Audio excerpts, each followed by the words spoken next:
Hello, Jen. Back for another week.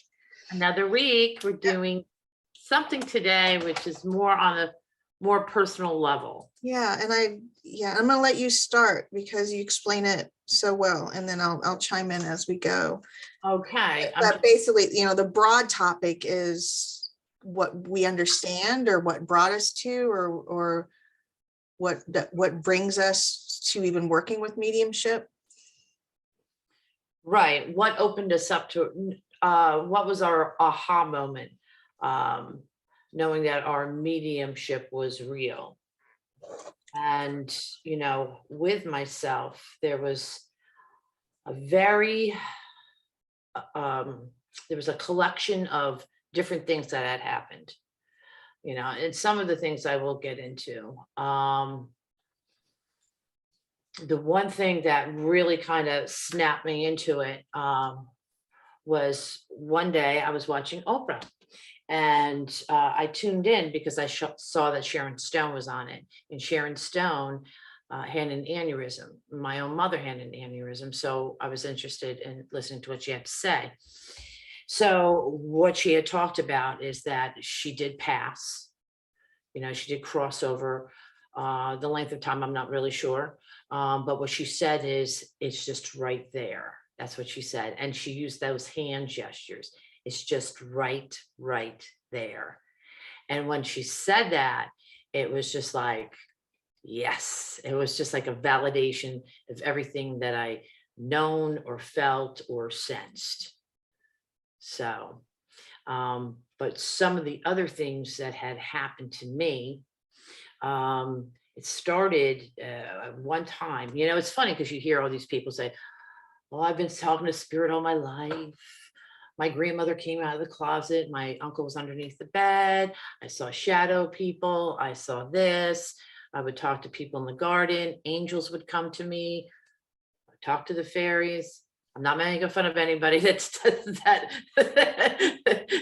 interacts with elementals. I'm not doing that. But I would hear that and go, yeah, that's not me.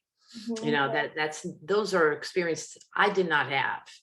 I was on the toilet when I was 8 years old. And as I looked in the corner, and my little 8-year-old being saw something in between the door jamb, and I saw somebody looking at me, which would look like a little boy.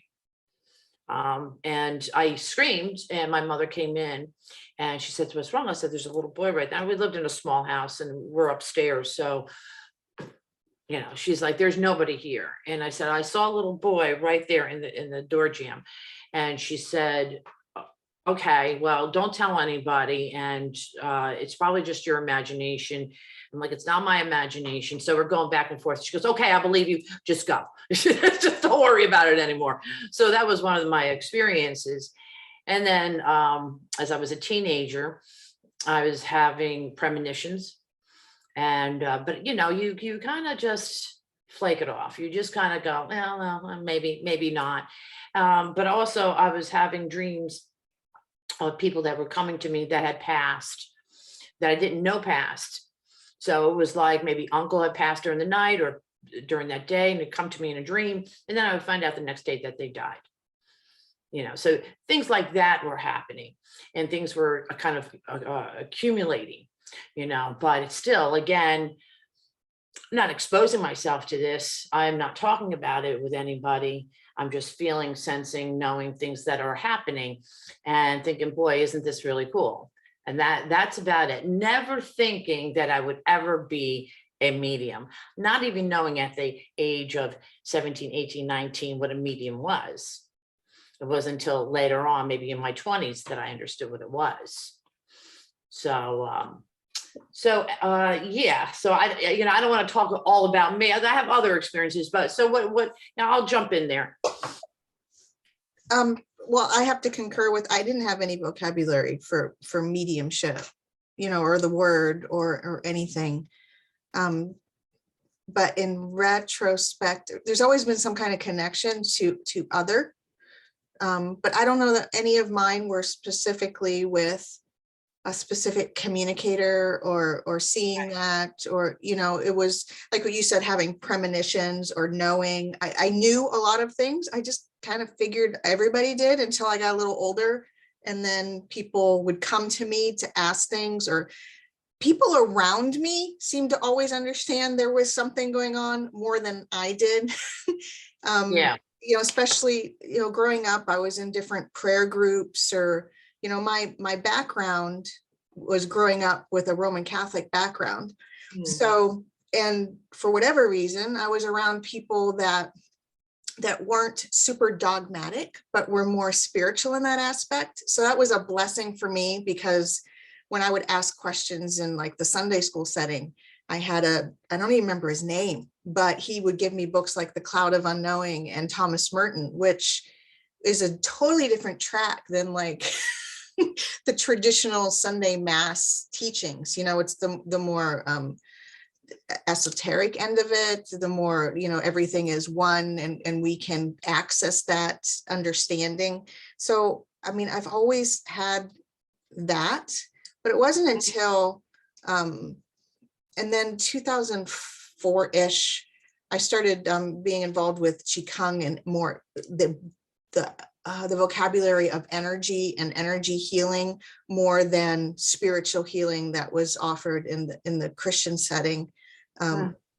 So, it's like my vocabulary slowly went to the understanding of, and it wasn't until I hit a spiritualist church that somebody in that church said, well, you need to go to this class because this is really what you're doing.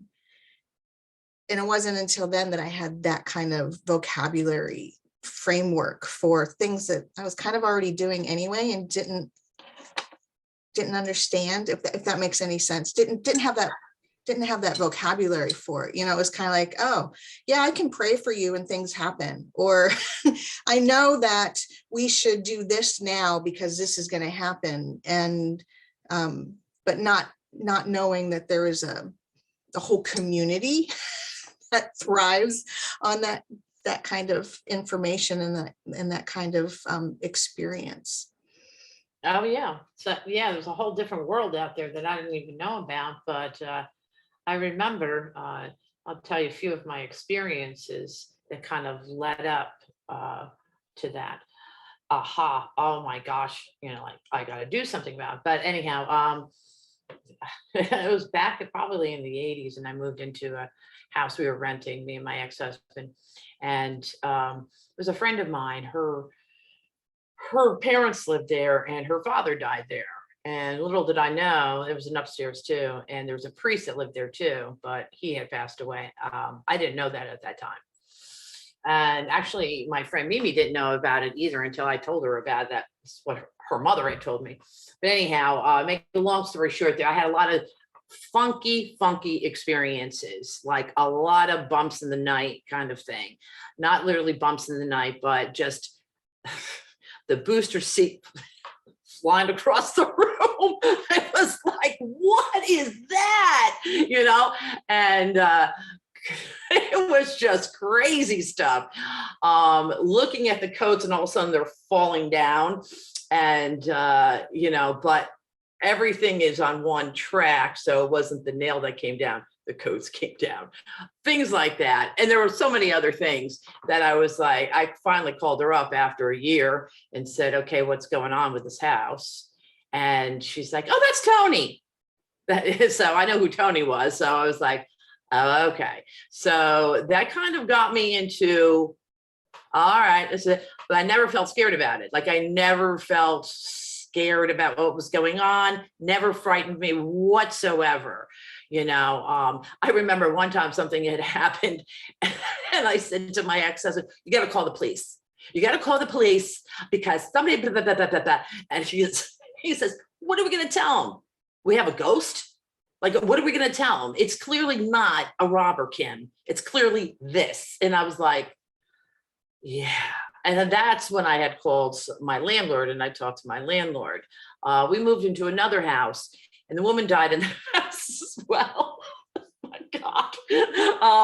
But nothing ever happened in that house. Matter of fact, that's when I got my shit together, per se. That's when everything went down the tubes for me, of my own doing, nothing to do with the house. and had to do with my drinking. It had to do with my marriage. It had to do with, everything that went wrong is on me. It had nothing to do with bad spirits or anything like that. Matter of fact, I feel that if I wasn't in that house, I probably wouldn't have gotten my act together. I feel that the energy in that house was actually very, very good. Does that make sense? It does. It really does. It was just a very serendipitous moments there with that. 2 weeks after I moved into the house, my mother, that's when she got sick. But I do believe that that was a stopping ground for me to kind of look at my own life and go, okay, what am I going to do now? Because again, I felt the energy in the house was very good. It was very good, but I didn't have really good energy, nor did my ex-husband. So there was that.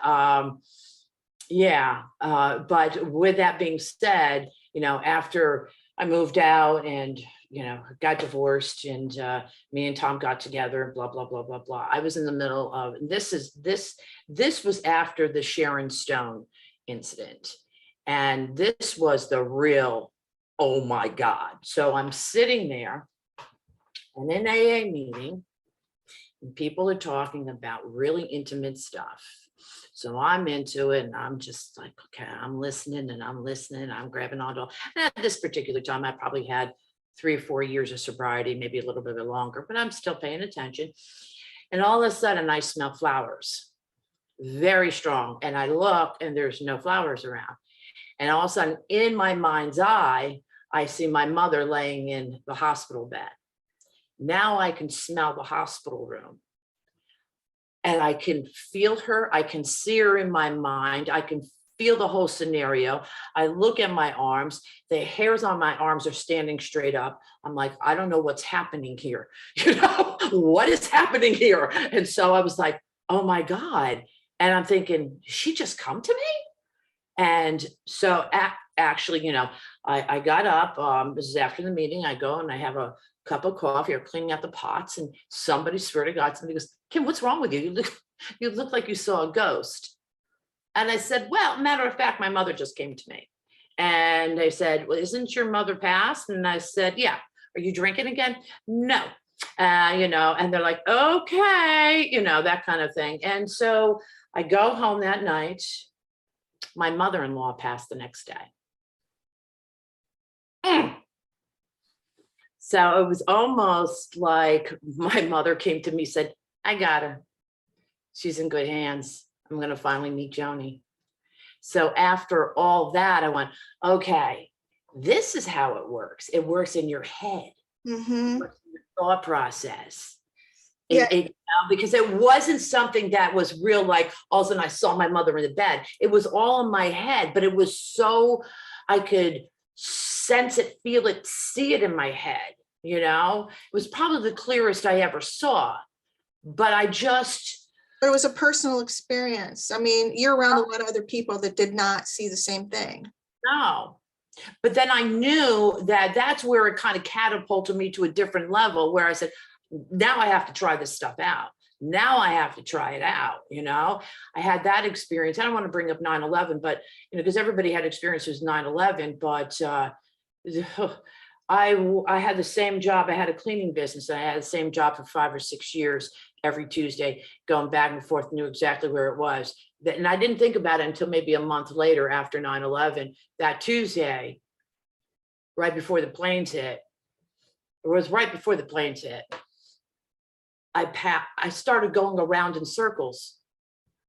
I'm like, where am I going? Like, where am I going? Why would I do this? This is what I'm thinking in my head. Why would I do this? I've been in this house for 5 years, every Tuesday. Why? Because I took a left turn instead of a right turn, and then I was going around the block. I was like, am I losing it here? Am I on automatic? Like, I didn't know what was going on. And then does that have to do with 9/11? I have no idea. It could have been just my sensory was up. I have no idea what happened, but yeah, it's just some things we can't explain, And some things, I don't know that we need to explain everything. No. I think that that's part of the folly. I think when we do decide, or that we recognize that this is part of us, and we pursue, the mediumship or the mental mediumship, that we want these whys for everything, and we want like every moment to mean something else. And I don't know that they do, other than to remind us that we are part of something more and greater, and together in it. I think sometimes the trying to figure out the whys detract from the experience of that feeling Right. itself. I know, because when I said I never had like super individual whatever. Mine have been all more, I don't know, broader than that. I remember sitting in a church when I was 15, 16, and it was dark, and we had Sunday school at night. So when they were all having a break, I would just go up and sit in the dark church, crazy 15-year-old me. But I remember it was dark, it was nighttime, and yet one of the stained glass windows totally lit up, and the figure in it. And, there was this experience that I can't explain, but those are the ones that I have had. And people will think, well, there must have been a light on the road, or there must, Right. whatever. And I don't know that matters as much as the feeling that that you or I take away from the experience, and then how we move forward with that. Because most of mediumship, like you said, it's a personal experience, and it's not this, unless we're in some kind of physical mediumship situation. It's not seen or recognized by a lot of people, once in a while, because I've had experiences doing groups, where something happened and everybody noticed that something happened. I mean, it's not that those things don't happen, Right. but the ones that I think, that propel us forward in our work and in our life and in our recognition are those internal ones, or Oh, yeah. if that makes any sense. Oh, yeah. Yeah. Because that feeling with my mother at that meeting was so, whew. It was just one of those moments where you just went, what was that? And I don't know if I was still skeptical or what, but still didn't pursue anything, but everything was kind of in my mind. And, and then I was just trying different little things kind of on my own. It feels like spirit was pushing me. And I don't know why I was doing the things that I was doing, or reading people. And I'm like, why am I doing this? Why am I giving her a psychic reading? It was just or why am I telling her to look for this in this particular spot? Or why do I have a feeling that her uncle's around her? It wasn't like someone said, hello, my name is Harry and I'm her uncle. And no, it didn't work that way with me. No, me either. I said mine was a lot more subtle. I would have people, it was mostly people asking me for things. It's like I said, there was this understanding of this small group of people. Again, it was a prayer group, and then there was another group. And one of my family friends growing up was a priest, and he was a healer priest. He was actually a recognized healer. And he would tell these stories about recognize. Now his interpretation was different because he's got a Catholic priest interpretation. But I remember Right. he talked to me about, it was a young lady who had, she had crossed herself over. She had completed suicide, and he actually saw her. Now his vision of her when working with the family was she was carrying this bucket to catch tears, as a way to say that she was sorry, or to help heal her family here.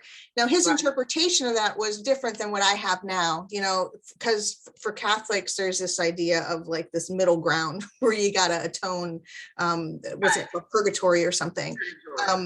But to have somebody else say about their symbology of people that are helping with healing from the other side, and to know that's not, for me, I was really young hearing those stories, I don't know. And for some reason he chose to tell me those stories. So there's something about that, and the not being scared of, there's people that we can still see that have passed, and people that are helping us heal or that recognized the choices they made are still affecting people here, you know, and like you said, it was never scary. It was just like, oh, well, this is how it is.